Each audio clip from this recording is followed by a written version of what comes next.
Hello, everyone, and welcome to our first post-Fall Festival episode. I am back from TIFF. I've seen a lot of movies. I have a decent, better perspective, I guess, on the race now, having seen some of the films. Not The Brutalist, tragically, but, I'll wait like a normal person for that one. But that's an important one, as we'll get into as we talk about this. We're just talking about Best Picture in this video, how that ranking has changed since our last pre-festival predictions. I think a lot has kind of changed since then. Some films have fallen a little, and some films have popped up out of nowhere. So yeah, we're going to be doing some power rankings of the Best Picture contenders. And yeah, any thoughts, Anthony, before we get into all of what's happened? First off, I think it's a really interesting race because we don't have a front runner. And I really can't see us having a front runner for some time now. Like, no film that really has the bearings to present itself as a front runner, which I find really exciting. It reminds me of the 2015-2016 season where we had 4 front runners. So that's really cool and something fun to discuss as we look at the different paths. The other fun thing is that I'm going to be seeing some of these movies sooner rather than later because I am going to the New York Film Festival. I'm very excited. It was like last minute sort of thing. I was like, well, maybe I can go. So I'm going to be seeing. I have tickets for The Brutalist. I have tickets for Emilia Perez. Nice. I have tickets for. I'll be at the opening night for Blitz, which is really exciting. We'll talk about that. That's important. Yeah. Maria. It's funny. A lot of the movies that Jack didn't see at TIFF, I didn't. Yeah. We're balancing each other out. We're covering everything. Yeah. Serendipitously, and I'm going to try and get into Anora. So I'll be going. It's my first real big fall film festival. I'm very excited to be going. Oh, nice. Yeah. NIF is a fun one. Yeah, that's exciting. Very exciting. Yes. So we'll have covered. The only thing that we'll really not have seen is some of the films not hitting festivals like a Gladiator or Complete Unknown. Yeah. Who knows? Maybe I'll try and go to AFI Fest and see what here super early or something. Who knows? Oh God. We've come so far from 2 college boys talking about awards, and now we're actually going to the festivals. I heard you got stopped at the TIFF. People were saying like, I recognize you. Yeah. Yeah, I did get a few little recognitions, which is a little weird, but it's also nice. It's cool. And it's fun. And people are asking where Anthony was, the dynamic duo. Yeah, maybe next year. It's a fun festival. We're a bi-coastal, arrangement over here. I cover the New York, you cover the West Coast. Bi-coastal, bisexual. We're just we're everything. Without further ado, we should probably jump into the power rankings at this point. Best Picture power rankings post-festival, post-TIFF. This video will probably be coming out on Wednesday, and you can expect I've dropped 2 reviews so far. Anora and Baby Girl, and you can probably expect like Night Bitch, Queer, and Life of Chuck for the rest of this week, and then other ones the next week. Let's start with our 1 to 5 here, which has changed a little bit. You'll see some numbers changing from our pre-festival August predictions. I now feel pretty confident we can start off with number 1, that Anora is winning Best Picture. I just don't see the path, honestly, for anything else, because I think it's a crowd pleaser. I don't think that it will throw off older Academy members more than I thought it may have. Like, the sexual content, in my opinion, isn't anything insane, and it kind of is only in like the first third of the film. I think older voters will, especially because it's in the first third, they kind of like tell you like this is what it's about, and I think they will get acclimated to that quickly. And it's just a very moving film. It's a funny film. It's a fast-paced film. It's a crowd-pleasing film. I just see the path for it, like winning picture, screenplay, actress, maybe director. Whereas The Brutalist, I think, is the kind of film, as you can see, it's jumped up a lot of spots since last time. It's the kind of film that gets a lot of nominations and probably wins a few categories, but I don't know if that's the kind of film that wins Best Picture. I don't know if we really give Best Picture to like a 3.5-hour epic from a director who we haven't really recognized before. I don't think that's really been done before. So I'm leaning Anora right now, but who are you leaning for the winner at this point? Yeah, right now I'm leaning Anora. I think that it has actor support because Mikey Madison, I think, is going to be very strong in Best Actress. She could be even a formidable chance to win. I think so. I think screenplay, we are just in assumption that it's going to win.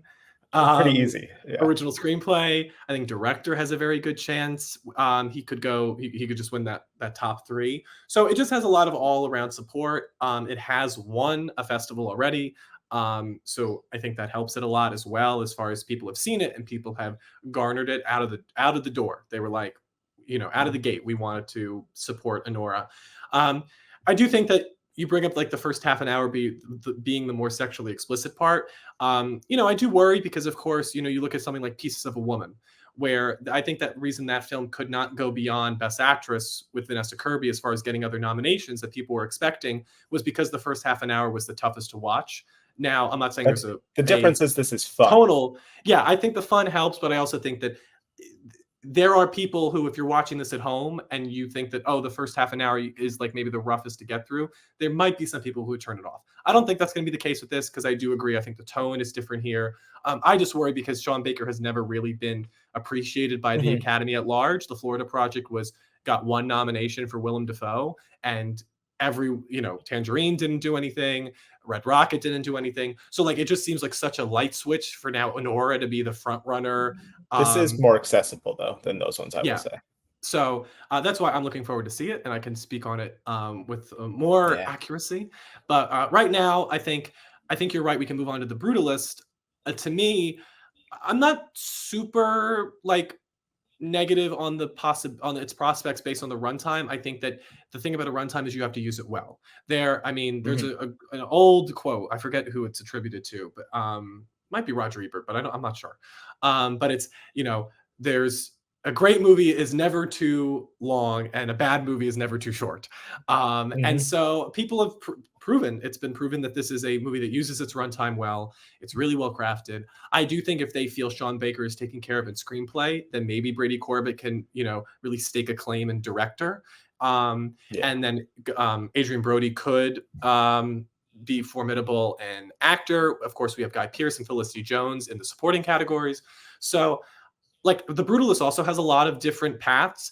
I just look at a movie like Tar, which was beloved and got surprise nominations in like cinematography, but there wasn't a lot of passion to give it wins. And I worry that could be the same thing here. And you're right, Brady Corbett doesn't have that big platform yet as a director. I think also the biggest thing, and what prevents me from putting it at one now, is just we don't have a release date, and A24 could very well hold this till next year. I hope they don't. I hope they learn their lesson with Sing Sing. I think they've confirmed that it's this year. But there is that worry still that it'll come up with another movie that TIFF really put on people's radar, because it really does help to have a release date, to have confidence that the movie will and a distributor. Yes. Yeah. So yeah, I think that brings up the two. Nickel Boys. You have a little bit more confidence in. I know you've had confidence in this for a while. I'm interested. Like, what gives you that confidence to put it at number 3? I'm just not willing to drop it at this point, because I think it'll be divisive. I think it'll be the kind of film that some Academy members will kind of be like, especially the more, I think, American Academy members will be like, "Ooh, this is too experimental for me." But I think as the Academy is getting more international, which I think then allows for more experimental tastes, like The Zone of Interest last year, I think there will be a lot of people very passionate for it, who it'll be like their favorite film of the year. I think the critics will go hard for it too. So I'm not willing. Obviously, it's not my winner anymore. I don't think it'll like have enough overall support to garner a win. But I think critics love, and I think the international love from that kind of group is still enough to make it like a top tier contender. Like I still think it can easily get screenplay, and I think the director's branch will really go for it because it is so out there and different.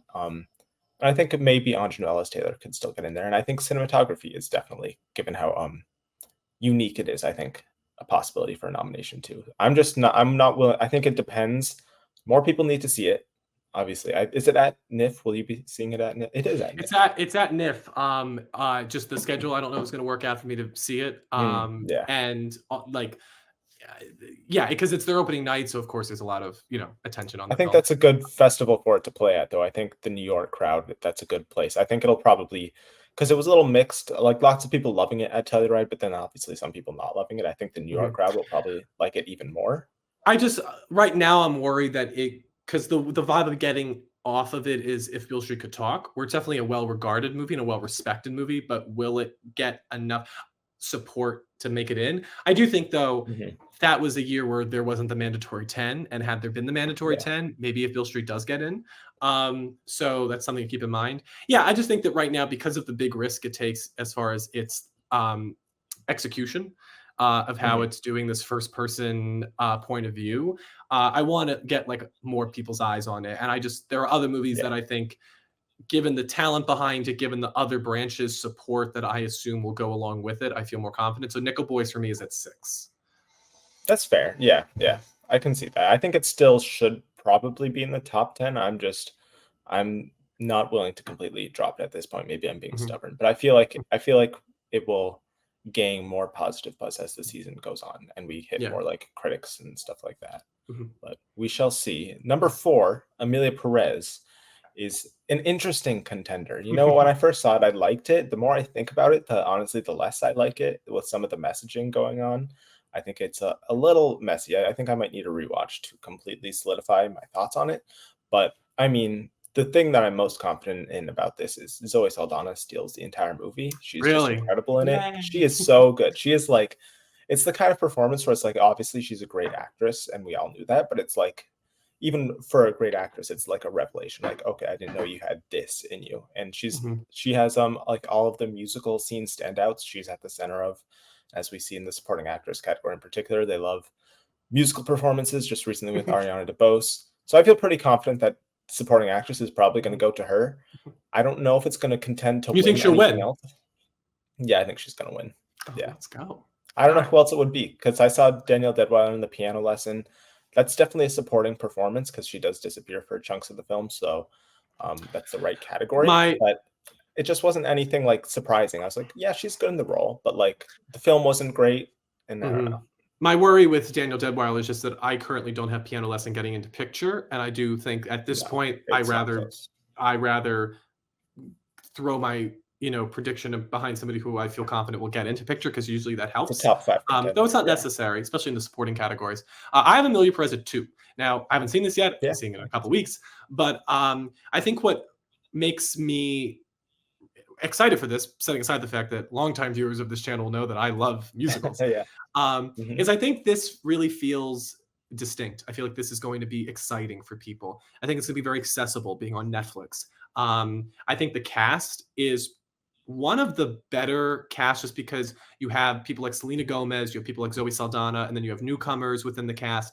And I think that'll really excite people. I think this is going to be the cast that everybody really wants to like talk to, in the way that like Coda or Parasite had been for years past. That's just my Hmm. vibe. Um, I also think that it's going to be competitive in craft categories because it has those musical elements. I imagine you agree with that. Um, and Yeah, for then, sure. I could see it yeah, getting double-digit nominations. yeah. And I mean, just looking at the list we have, it was announced today that this will be France's submission. Thank God they're not playing crazy like they did last year. Hmm. And so I feel like it's guaranteed to win already one Oscar. So at Yeah. that point, I feel like you have to take it And seriously. it's guaranteed, in my opinion, to win original song at this point too. Like, Yeah. So, especially El Mal is my favorite mhm, song in the movie. That and Mi Camino, I think it'll probably get both of those nominated. Those are the two standouts. mhm. I think it'll probably win that. I don't think Joker is probably even going to be nominated. I don't think that. I think they We said haven't there's no original heard songs in it. Yeah, which is baffling, but we'll see. We'll see. Yeah. But I'm seeing it early. I'm seeing it the Monday before, so Oh, nice. we'll see how that goes. My question for you, because Selena Gomez would then win Best Original Song, right, for that She song. didn't write it, so she would Oh, she not. didn't write. No, Did she she write didn't any write of the any of the music? songs. Oh, really? No. Okay. So, but does she sing this one that you're She talking about? sings Mi Camino. El Okay. Mal is Zoe Saldana's big showcase one, Okay. and it's the And best that's one. the one you think is going to be nominated. Gonna I think they'll both be nominated. I think it's just my Ooh, opinion. okay. I think El Mal is better. Either of them could win. But When yeah, I is think one will is win. La La Land the last time we had a double nominee in song? Probably. I can't think of Okay. any other ones. Okay. Yeah. So then the question I have is, now that Lady Gaga seems to be faltering, as far as because Mhm. Joker just seems to be faltering, um, I think a lot of people are maybe thinking of subbing her out for Selena Gomez. Is that something that you think is possible, or no? You think that's a reach? It's definitely possible. Yeah, I think if she's in my five, she would probably be number five. I think Hmm. she definitely has the performance that would warrant a nomination. She like screams, she yells, she cries, she sings. Um, so she's good in it. I don't know. It'll depend on other contenders. Like if Anjanou Ellis completely falls off, then I would have her in there. I probably would have Saldana, Felicity Jones, Hmm. a few other people who I'm forgetting, but she's We also definitely have like in the. to we have to see where Saoirse Ronan falls with her two movies, and Mhm. if they're Yeah, both lead. Right now, Gold Derby has them both in lead, which is you know that's making it not gonna difficult. happen. Yeah, But okay, so because I'm just very happy for Selena Gomez, yeah. and I'm rooting for this. So yeah, so right now, Honora is my number one, then Amelia Perez, then The Brutalist, and then we can talk about your number five, which is my number four, which is Conclave. Mhm. Um, Conclave, yeah. I think it's a solid, like, I didn't love the film. I thought it was good, and I think I think it'll definitely appeal to the older Academy members for sure. But even then, it's a little sillier than I think maybe they would like tonally wise. There's some actually funny campy moments that I enjoyed. But it's not the kind of film that I think would inspire enough passion to win anything, but to get a bunch of nominations, I feel pretty good about. okay. So that's why I have it at five. Yeah, it seems like it has enough support um, in the crucial places that like it's hard to see it slipping off. But also, Yeah. it's one of those. It's like, all right, well, it's in, but it's not going to win. It's not Hmm. ever going to be in conversation. There are potentially movies below that have a better chance at winning. It's just that Yes. they're unknown quantities at this point. Yeah, for Yeah, sure. because I also think that the fact that Ray Fiennes seems to be the one big push. Like that was the one thing everybody was talking about. Like Hmm. for a movie that we thought would be an all-around player is surprising. But yeah, I agree with you. I think it's definitely in there now. It also helps that people have seen it. Yeah, yeah, for sure. Yeah. And it's coming out soon, I think late October, so we Yeah. will know even sooner. But yeah, I think a solid bunch of nominations. I don't think it'll win anything. Mhm. I'm off the Ray Fiennes train. I'm on the Adrian Brody train Ooh, for okay. actor. I'm I I'm curious. Do you think Edward Berger gets into director? I don't think so. I mean, he Hmm. could, but it's not super showy. And it's more of like a thriller. I don't think he could maybe Hmm. sneak in, but I don't know. I don't think so. I have him at number 6 right now. I just took him off. Yeah, yeah. He could, yeah, maybe, but it doesn't like nothing about it like strikes, I think, the type of chord that Hmm. the director's branch in particular goes for Gotcha. in that way. So yeah, I think those top four are definitely all big director contenders, and the fifth one might be for more auteur international Hmm. film. We'll have to see. Um, but yeah, that's the top five. Then the following Well, six. Doom Part 2 is my 5. Okay, yeah. Yeah. Yeah, that's my So, number six. It went down yeah. one spot. Mhm. But yeah, I still feel solid about it getting a bunch of tech noms and probably winning a few, and that's really it. So yeah. Yeah, I'm feeling very strong about this now that Joker's fallen away because now Warner Brothers can just focus all their might into Doom Part 2, which I do think, Mhm. could do very well in the crafts. I don't know about repeating the 6 crafts that the first one won, because of course there I is don't think that, so. we already did this before, and doesn't really have like it's not Black Panther Wakanda Forever when it came to like repeating costumes. Like there were such different costumes for the Yeah. Talokan world that like it warranted a second pass. Where like these, as you've said, it's just Florence Pugh. That's really what like Yeah. the difference is in the Hmm. aesthetic. But we'll see. I still think cinematography, sound, maybe even Most of editing the tech pick up. categories for nominations. Yeah. I think Yeah. it'll probably win editing and sound are the main Hmm. ones, I think. And visual effects, Yeah. obviously. And Um, I do think Denis is on the bubble just because I do think director is a little less mhm. competitive just because there's a like when you look at 2021, you had like Steven Spielberg, Kenneth Yeah. Branagh, you had like major names. Like it Names. says something that year that like the best picture, the best director, the director of the best picture wasn't nominated. That Yeah. being Sean Heder for Coda. So like that just shows you how like crazy and prolific the director race was that year. Where this year we had a lot of like it's going to be a lot of first time nominees. Um, Hmm. And he's still so campaigning. He did a double yeah, screening at TIFF and a Q&A, so he's definitely going to be so out there. yeah, I feel good about Doom Part 2 at 6, and then Me we too. agree Sing on Sing. Sing Sing at 7 as Interesting. well. Yeah, it's gone down even more since last time. I think A24 is still going to push for it, hopefully. I mean, they didn't push for it at the box office, but I think their plan is probably, from what I heard, to re-release it in the theaters in like December and January. So that'll be interesting. Um, I don't know. I still see room for it to get actor, supporting actor, and screenplay. And at that point, I think that's enough for Best Picture. And I think Yeah. the main thing is if they get people to see it, because I think if they get people to see it, it will move a lot of people. It'll be lots of people's like favorite films of the year. I still haven't seen it, so I don't know. I can't really speak to it. Yeah. But I And think if it's they great. get people to see it, then it will get in. I think that's the main issue. I think for me, the more I think about it, it's like, okay, so you're A24, you have this massive slate, probably one of their biggest slates that they've ever had. Yeah, for sure. And this is a movie that a lot of the punditry and a lot of the industry has seen because it premiered at last year's festival. Okay. Mhm. So you release it early with the intention that you're going to push it again. You don't want to release it later because then you can't get that second wind, I feel. And it's kind of Mhm. already on its second wind. They need to create a Yeah. third wind now.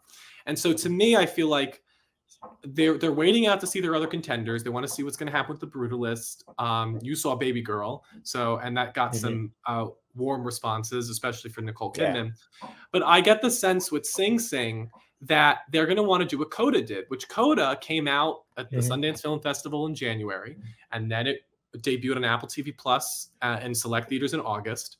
And nobody was really talking about that. I mean, people were seeing it, but they weren't talking about it as a front contender until No. January, really late January, I would say. Yeah. And so I think they're maybe following that playbook. Like this is a small movie that can't really maintain this sort of momentum for so long that they're like, okay, it's out Mhm. there. People can start to discover it, but we're really going to push for it when we really need to, because this movie cannot sustain the sort of 5 month long, Oppenheimer level Yeah. push. So that's why I think Okay. I think it's safe in the top 7, just because we've seen it, and these bottom 3, Yeah. or bottom 4, because we Up have in the air. one difference. They're Okay. up in the air. That's so good though. In September, only having one difference in the top 10, I think is Yeah, pretty yeah, good. yeah. But yeah, I still think it's got a good shot at winning SAG Ensemble, honestly, because I can't out of these top 10, I don't really see Amelia, what else would maybe win. Amelia Perez, I think, is probably your biggest Maybe, but competition. yeah, that is probably the biggest competition. And The Life of Chuck does have a good ensemble, so we'll see. But before we get to Life of Chuck, we can quickly talk about Gladiator 2. It's around the same spot. I still think it's gonna be a good enough film is really all it needs to be and make money. I think it'll make good enough. Ridley Scott, that's all you got to do. I think it'll make a lot of money over the holiday season, which I think will help it a ton. I think it'll be in a bunch of tech categories. Denzel is definitely getting in there. And I think at the end of the day, an acting nom and a bunch of techs is enough to get you into Best Picture. I still feel that way. So we'll see. But I feel pretty good about it still. Mhm. Yeah, it's also my number 8. I think that if it hits, it's going to hit well and strong. And yeah, just between the crafts, some of the acting, it's coming off of a Best Picture winning legacy. Just it makes sense. It makes sense to be put It in there. But does. again, we've been burned by Ridley before, so there's always the possibility that this, slinks right down. We'll Mhm. see. We could. Yeah. All right, so I am curious about your number Yeah. 9, because this is the one we I am differ too. on. Okay. So set it up, because I'm sure there are some people. There might be a couple in our audience is very smart, but there might be a few Mhm. that are like, "What is the life of Chuck, and what is Loki doing Yeah. on the poster?" Yep. Well, Loki is not in much of the movie. It's funny. This was my letterbox review for the film. It's funny that that's the only promotional image of the film once you see the film, because that image is very important in the film. Um, but yeah, it's interesting because it won the TIFF's People's Choice Award, and most of the time, those end up getting nominated for Best Picture. Most of the time, those are top tier contenders for Best Picture. It's also interesting though, because rarely do all 3 of the TIFF's People's Choice placers all get into Best Picture. That's pretty rare, and the other 2 are Nora and Amelia Perez, and those are obviously getting into Best Picture. But all of these stats are meant to be broken. But having seen the film, I do see if it gets the main issue I have with, because I was really deciding whether or not I should put it in here. I almost didn't, and then I was like, I think I probably should, because I feel like it's going to come out this year. I feel like you don't wait after winning TIFF's People's Choice to like wait and bring that around the next season. I feel like you build off of that buzz. It just depends on who picks it up. right now I feel like it's probably either going to be Amazon or Searchlight. I think those are the two studios that are most in search of a potential frontrunner. Because if Nickel Boys isn't a really big awards thing and it kind of falls off, I think Amazon kind of needs something else.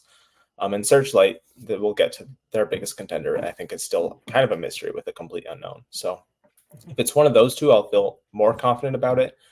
Especially, I think Flanagan has a deal with Amazon, so I think that's kind of a likely spot for it to go. And it is a crowd pleasing film, obviously, because it won TIFF's People's Choice. It's very emotional. It's kind of existential. There's some stuff. If you've seen any Mike Flanagan projects, you know he loves his monologues about like existential stuff, and there's some stuff in there for that. And the nomination package is like what screenplay.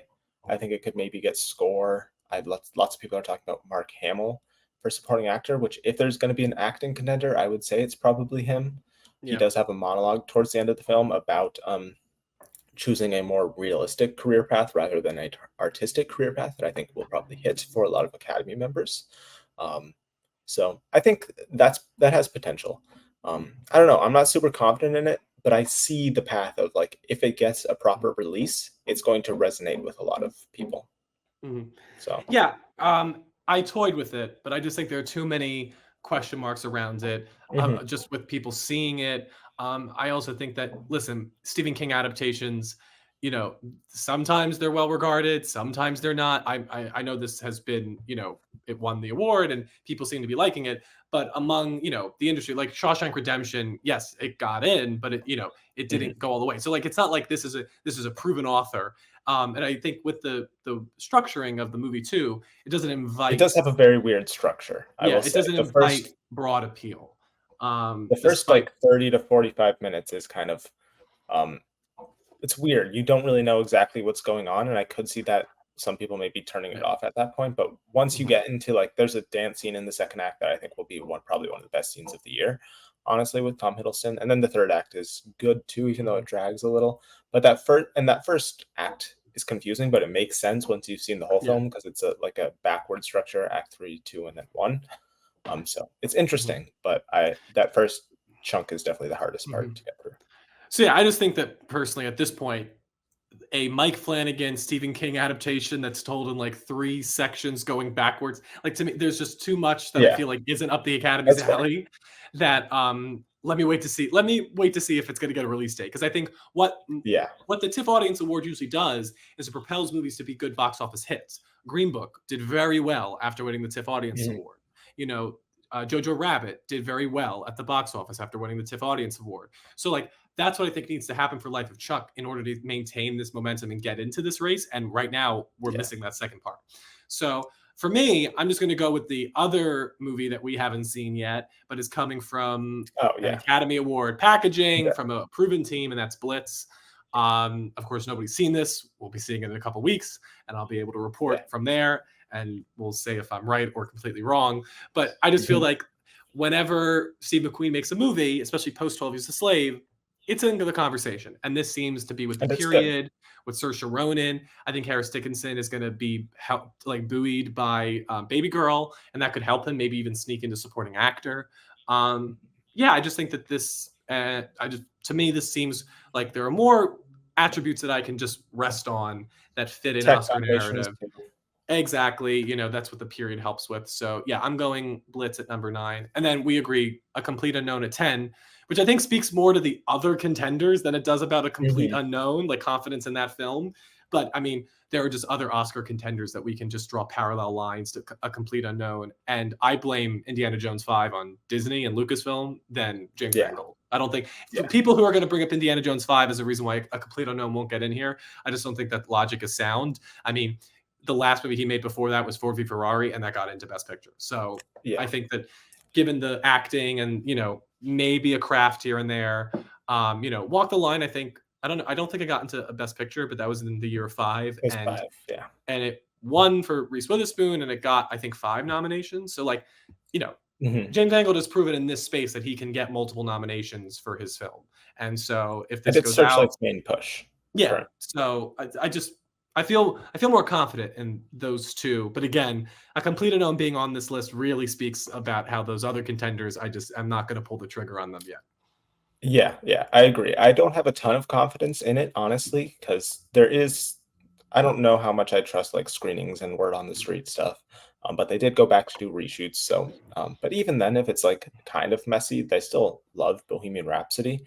I Yeah. think a big question mark will be how it does at the box office. Like if this is a huge flop come December, then I think I might drop it. But I feel like it'll do well enough. And it'll be a good enough biopic, and like you said, get acting and maybe a few techs for it to Mhm. sneak in at the bottom of Best Picture. So Yeah. I don't know. I'm not confident in it, but yeah, I think Timothy Chalamet helps this a lot. hmm Because I think he'll definitely. bring in an audience that might not be interested in it. So, but Yeah, I'm interested to see for that sure. second trailer and whether they'll mention Yeah, Bob Dylan in the trailer. yeah, yeah. They should at least once, honestly. But yeah, I still feel decent about it. So yeah, now moving on to our next slide, number 11. I have confidence that challengers could maybe come around. I feel like there's room for it, honestly, at this point, especially if Amazon loses Nickel Boys and doesn't get Life of Chuck. This is their big awards push. There's still a bunch of passion for it. I feel like you ask even people like in the industry who what's still their favorite film of the year, and it's still challengers. I think the critics are going to keep it around. I think there's some hidden love for it, and I could see it getting like editing, score, and screenplay, and that's enough to get into Best Picture. So I don't know. I'm hope tasting a little bit, especially I should probably have at least Blitz above it because that's definitely possible. I just Mhm. once again word on the street stuff. I've heard that it's maybe not the best, but once again that might not be the most reliable stuff. And that So also we'll wouldn't see. stop a movie like that. I mean, we've seen, Mhm, movies of that sort of period and aesthetic, manage to get in. I think we need to make sure that film Twitter doesn't like take over us because that's the space that we're in. yeah. Because I do worry that like the people who haven't even seen challengers that might have to take it seriously now, like wouldn't. Mhm, So I think it's appropriate to have it in this like 11 to 16 grouping, but mhm. I think I feel less confident in it, even if it gets score or editing or sound. I still think that it's a long way to Best Picture for this one. Screenplay would be huge, but right now I'm I not think there's predicting it room in for it. screenplay. Well, Really? there's certainly room for it, and there should be room Yeah. for it. I mean, I love this movie, but I think right now I worry. But this could be like Promising Young Woman, which nobody was really taking seriously. They looked at it as too juvenile Mhm. as far as the Academy's taste, and Yeah. then it surprised because people really just connected with it. That had the benefit of opening later, and of course benefiting from the pandemic era. But we'll see. We'll see if it gets another push. I think again we've talked about it before. Queer and that performance will have a major influence because it'll either help challengers or hurt it. Yeah, Queer is not a after having seen the film, that's a big old goose egg in my opinion in terms of the Academy. So we'll get to Daniel it Craig later as on well. this list. Daniel Craig as well. Yeah. I don't Wow. maybe Okay. Craig, but I don't know. I just think the Okay. Academy is not going to touch that Um, at and all. then real quick, because we can talk about the new contenders There's together. some new additions. Yeah. I think when it comes to A Real Pain and Saturday Night, I just think those two movies are too small at right now to be taken seriously. They're just from the outside looking in, they have a lack of gravitas that I think you need to get into Best Picture. Mhm. They would have to be like big box office hits. I feel in their respectable Yeah. indie way. But I also just don't think they have enough support. Like Kieran Culkin, I feel like is on the bubble. I don't see him as a front contender for supporting actor. So no. Um, and Saturday Night maybe gets into screenplay, but I just don't see enough Yeah. support for those movies to get them into pictures. So I think they're appropriately placed, but we'll see. Yeah. Yeah. I feel like with A Real Pain, it could like maybe just on the edge get in with like it would really just be Kieran Culkin and screenplay. And I think it can get those two, but even then, like you said, it's far too small scale. And having seen the film, I don't know. The hype isn't there for me. I know some people love it, but I don't think it was really anything that left anything in me. I didn't really think about it much longer afterwards, but obviously that's going to be different for other people. Saturday Night, I neither of us really some people like especially when it was hitting the festivals and like did well at Telluride and was gonna like lots of people thought win TIFF's People's Choice. People were high on it. I don't think were ever huge on it. And especially after this was like the biggest movie to push for People's Choice, like a bunch of screenings. They painted it on like the side of like a brick wall on the street. So they were really pushing for it and they didn't even place, which I think really hurts it. So at this point, I feel like original screenplay is kind of it, and even then, I don't have it in there. So I feel like that's It kind of just done. it So seems like a movie that I also think people are just gonna like wait to watch on Hulu or something like or Netflix, or like they're not there. There isn't a drive to see that movie because it's so ubiquitous, and they just announced the start of the season 50 host and musical guest. Like, if you want your fill of Saturday Night Live, I don't know if this is you're going to go to this movie. Like, there's just I get this lackadaisical energy around this movie that people are like, all right, I'll give it a try. And there's not that rush that like even something like Challengers has, and I feel like that's the stuff you need to get into Best Picture. Yeah. Okay, so let's talk about juror number two movies with numbers in the title. Did you see September 5th? I did not. That wasn't at TIFF, so I couldn't have. I wasn't. No, I think it was that just Telluride. It was at Telluride, yeah. Okay, TIFF rejected it, I'm pretty sure, because they were worried about like political stuff or something. Because there were a lot of protests going on at TIFF. But September 5th there are a lot of pundits really pushing for it, and it seems like it's pretty much surrounding the same like subject that Munich covered. So it's a subject that the Academy has liked before. I just don't know. I don't think that it's gonna have enough of like, it's up in the air right now. That's why I have it this low. It could like end up getting a big push and being a big thing, but I don't know. I think Paramount behind it doesn't give me a ton of faith because they don't have, it's not like they're very liquid right now with money in particular for awards campaigns. And I don't know. I just don't really see, I could maybe get screenplay, but I don't really see it personally developing. Yeah, I feel like it needs a lot of work to get into the conversation, more so than any of these other movies. And so because we have a lot of time, but like these movies are going to be ahead of it, making moves on the chessboard that they're still unpacking their pieces in a way. Yeah. So I think that's why it's good to keep on our radar. But I agree, it might be because it feels odd that like nobody heard it. Like that's what also surprised them about Life of Chuck. Like we didn't even hear of these movies, and now people are saying like, oh, they're top contenders. They should be in Best Picture. Yeah. So let's wait to see them screen at a couple other festivals where they don't debut. Yeah, kind of like American Fiction last year. I don't think most people had that on their radar until it won TIFF, which I do think is why I feel better about Life of Chuck than September 5th. I think about American Fiction was that, to me, that movie just sound like the pitch was clearer to me. Like it was like cool. Like when you heard the pitch, it's like, oh, that's cool. Like it brought you in. Where I feel like these other two movies, like the fact that you described is like, it's like Munich. It's like, okay, so we've seen this sort of movie before. It seems like Munich meets Spotlight. That seems like what the pitch is. Yeah. And so it's then an awardsy thing. Yeah. But so I don't know. I think American Fiction was able to distinguish its identity clearer and faster than these other two movies have been able to so far. Yeah, agreed. And then juror number 2, just when we thought it was out, it pulled us back in. We thought it was releasing next year. Now it's getting a surprise first screening at the AFI Film Festival and then releasing, I believe, early November. And I feel like this has potential. I don't know. I'm not giving up on it. I'm not going to put it back into Best Picture like I had it before. But I don't know. I think this is very likely Clint Eastwood's last film. I think he's going to maybe push for it a little bit. He's been saying that for the last 5 years. Like perfect last film. I feel like this one just has juice that the other ones didn't really have, I feel like. But that's based off of nothing. And that juice is named Toni Collette, who could be a big spoiler and supporting actress. Yeah, listen, I think that this could be a very entertaining film while also having, punches ready to it's packing its punches, whatever the phrase is. Listen, we know that Clint Eastwood can make this sort of movie and can make an Oscar contender.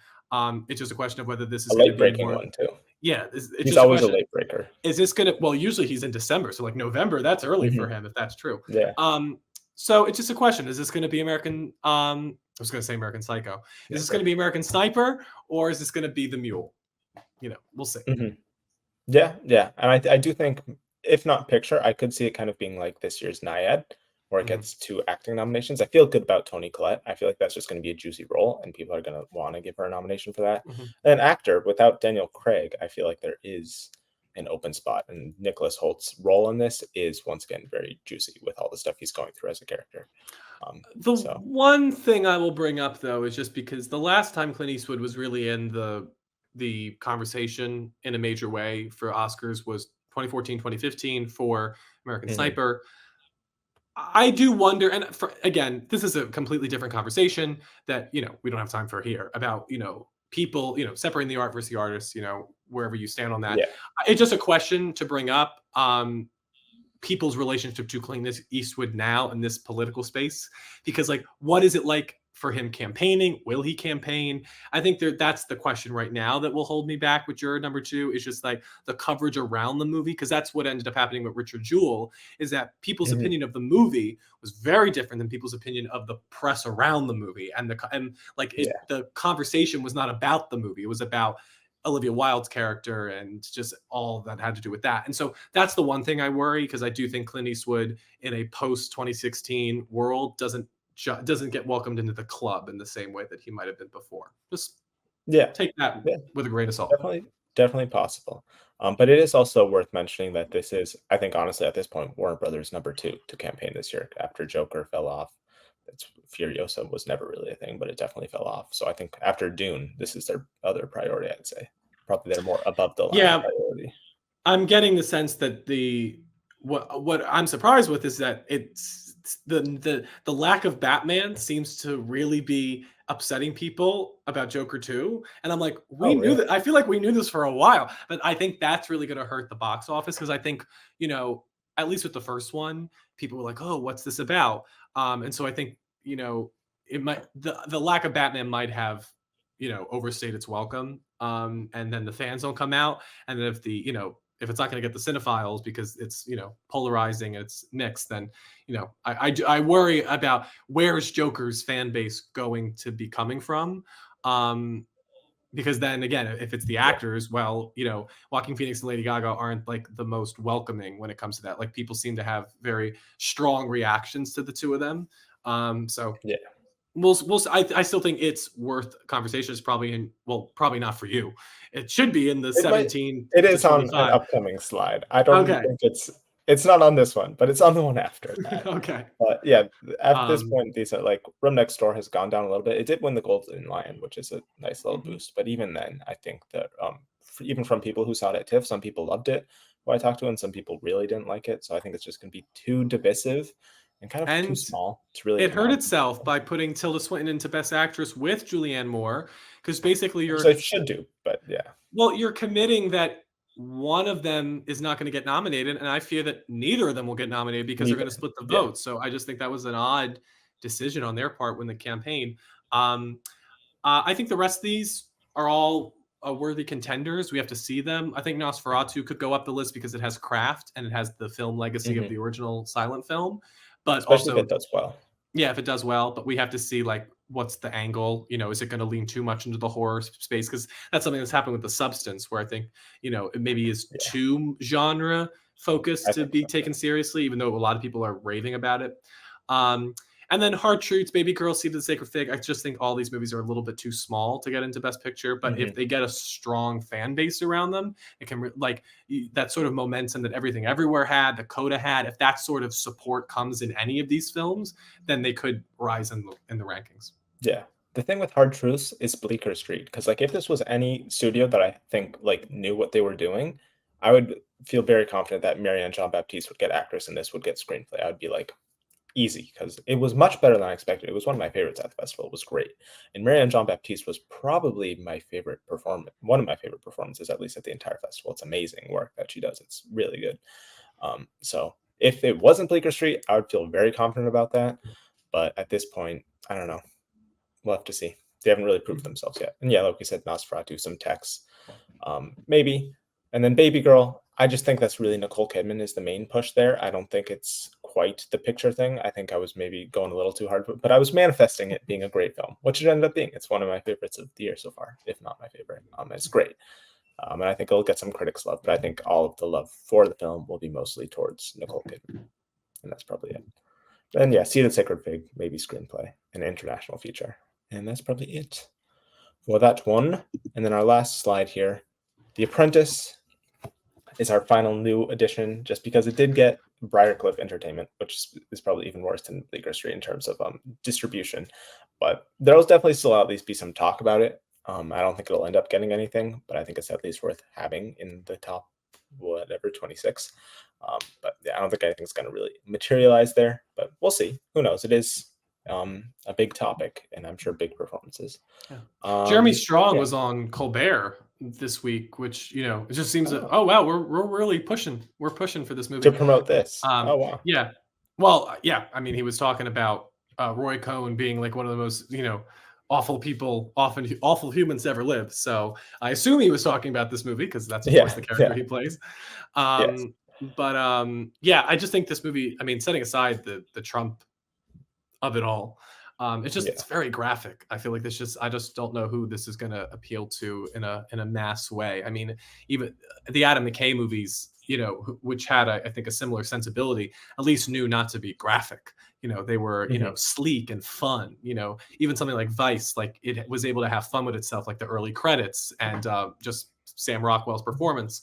So I this seems a little bit too European in its sensibilities to just it's European, but of course it like represents the epitome of America, and like it's like a Europeans attempting to make a Big Mac, and that fusion I feel like is not gonna make its way to Best Picture.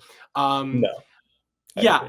As far as your other, I think the rest of these are just like movies that just don't have the right ingredients, but had the recipe. And so because they have the recipe from the outside looking in, maybe they can manage something surprising. I still think that if Joker manages to surprise and be a box office hit, it could rise again if the audiences really get behind it. But I don't do think worry. it's Best Picture levels though. I worry it flew a little bit too close to the sun. I think The Piano Lesson is just a little too small to be pushed into the main contention.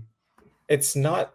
It was honestly one of my biggest disappointments at the festival. It's not very good in my opinion. I think Daniel Deadwyler is easily the best part, and Ray Fisher was very surprisingly good in it.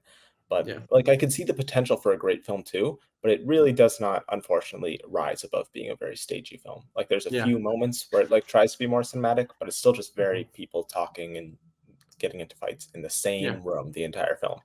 And there are movies that are set in like one location that are riveting. Like Autumn Sonata is like textbook. Like half that movie is in one room in real time. So like you can make that cinematic just because it's inheriting one location.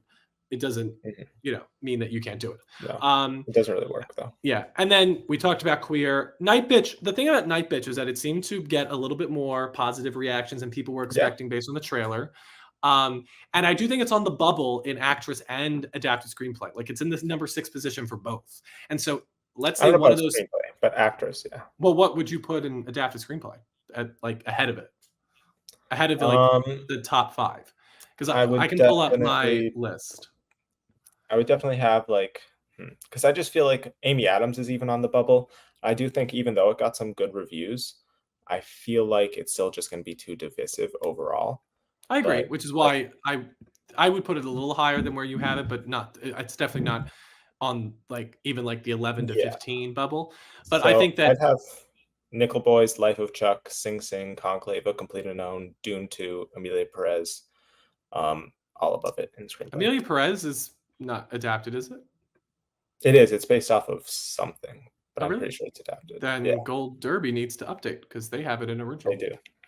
They do. Need But so, all right. So, because right now, like, okay, Nickel Boys, Conclave, Sing Sing, Dune, Piano Lesson. I don't think that's going to get in. Room Next Door, Night Bitch, The Life of Chuck, Queer, Complete Unknown, Gladiator 2, and then the sequels, Inside Out 2, Joker 2, and then The Wild Robot. So I don't know. I just don't know about number 6. Yeah, we'll see. All right. So, is that everything? Yeah, and quickly I can say Queer. I liked it. I think it's very interesting. It's a very interesting film that I think will inspire some of the most fun film discussions of the year. I'm excited to see what you think and what everyone thinks when they see it. But yeah, it's the first 2/3 I really liked, even though I think some people might find it meandering. It's kind of just him, discovering his relationship with Drew Starkey's character. That third act, I think, is where it will lose people. It goes very out there, and very experimental and very weird. But I enjoyed it. We love you, Luca. We love you for doing it. Yeah, we love him for doing it, but I don't think the Academy is going to touch that. So yeah, I think that has everything. I think we've pretty much covered it all. Yeah, the only film that I didn't mention. We talked about the substance briefly. We think that Yeah, I that don't think probably so. doesn't have a chance of getting in. The animated contenders, I think, are going to cancel each other out, but I do think the Wild Robot is overtaking Inside Out 2 in the animation category. Maybe. Um, I'm gonna and wait for the then, box office to feel confident about that, though. yeah, and then We Live in Time. I heard good things about it, but apparently I not loved it. good enough. Yeah, Yeah, and it seems how that like it's Florence Pugh just A24 though. isn't getting. But even for like Florence Pugh, former Oscar nominee, who's in Yeah, another she's Best great. Picture contender, like, is she nothing? You don't She's think she's in phenomenal. contention? I just don't think. I just think that's a commercial play from A24. I don't think they're going to go for awards for that at all. I Okay. think it'll do well, Yeah. but I don't know. And then I just feel. for our fans, because I feel like I'm their ambassador when it comes to Wicked. Again, I Well, just think yeah, Wicked is a little bit too popular, pun intended. It it'll just get some tech noms. it's leading more into the entertainment. I still think, Beauty and the Beast got those 2 nominations for production design and costume design. That's where I think it's aiming for. Again, I think that the best above the line chance it has is Cynthia Erivo, and even then, I still think that that's a hard thing to climb. So I don't Yeah. see it happening now, but you never know if it becomes a phenomenon. It could. There's a small chance. Maybe we'll see. Yeah, I don't know if it's even going to do well box office wise, but we shall see. It's all up in the We air. have that I bet, think which we bet nothing. do. We have I to think decide what the yeah, bet is. yeah, Um, yeah. We do have to say that, but I think I yeah. agree. I agree with my Let us know in the pastor comments what should myself. be the punishment for the bet. To remind you all, Yeah, I yeah. think Wicked will win the weekend for the box office of November 22nd to the 24th, and Jack thinks it's Gladiator, hands down. Easy. And Yeah. so, I still feel yeah. that one. So So wait, that'll so be real interesting. quick, Gladiator what is do you R, but yeah, what do you think is how much the totals are going to be? I think Wicked will be like 50 million, probably Oh, okay. 40 Well, to 50 million. okay. In that range. I think Gladiator will be like 75, 80. It's funny. We probably like Wicked. I probably think is going to be in that 50 to 60 bubble.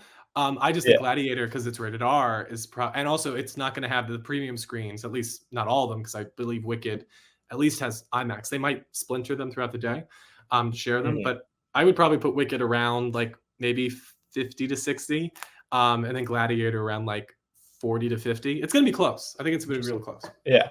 Yeah, I think it will definitely be close. And it'll be a fun weekend. At least we have another Barbenheimer sort of thing. Yeah. So yeah, that'll be fun to look forward to. Yeah, and I think that's pretty much it. Any final Yeah. thoughts before we depart? I think that's it. Thank you all for watching as always. Yes, thank you for watching. Comment how your predictions have changed since the fall festivals. Obviously, we'll have more. This is just more of like a quick, like we said, a power rankings update. Since immediately after the festivals, we'll have more traditional predictions coming soon. And I think that big question mark around Life of Chuck will determine, especially when we get a distributor, our thoughts on that film's outcome come award season. But yeah, expect reviews for a lot of the upcoming TIFF films in the rest of the week and next week. That'll be coming out soon. And yeah, like, comment, subscribe, all that fun stuff, and stay tuned because we'll have some early reactions for Blitz as well from the New York Film Fest. Yes, that'll be exciting. And I know this isn't our realm. It's so crazy because it like the Emmys just happened and we're in totally Yeah. Oscar mode. But I mean, we should just real quick just say Hacks. congrats to Hacks. That's so exciting. That's one of the biggest award season, like, yay, surprise moments ever. But yet Hannah Einbinder couldn't pull off the win in I know. supporting actress. That was insane. I was like, oh. Yeah, that was insane. Especially because Liza's episode, like season 3, is when she got her That big was for episode. season 3. That's what happened. Well, I assume because it's like, I like, what episode did they submit for her? I mean, she's always wonderful, but I was surprised. But anyway, congrats to Hacks, and I am now returning to Westview because I've waited 3.5 years to go back to WandaVision. Oh, and finally, we're back. I'm so happy. Yeah, enjoy. That is all. Like, comment, subscribe, all that fun stuff, and we'll see you there'll be plenty of more videos soon. So see you for all those reviews and such. So goodbye.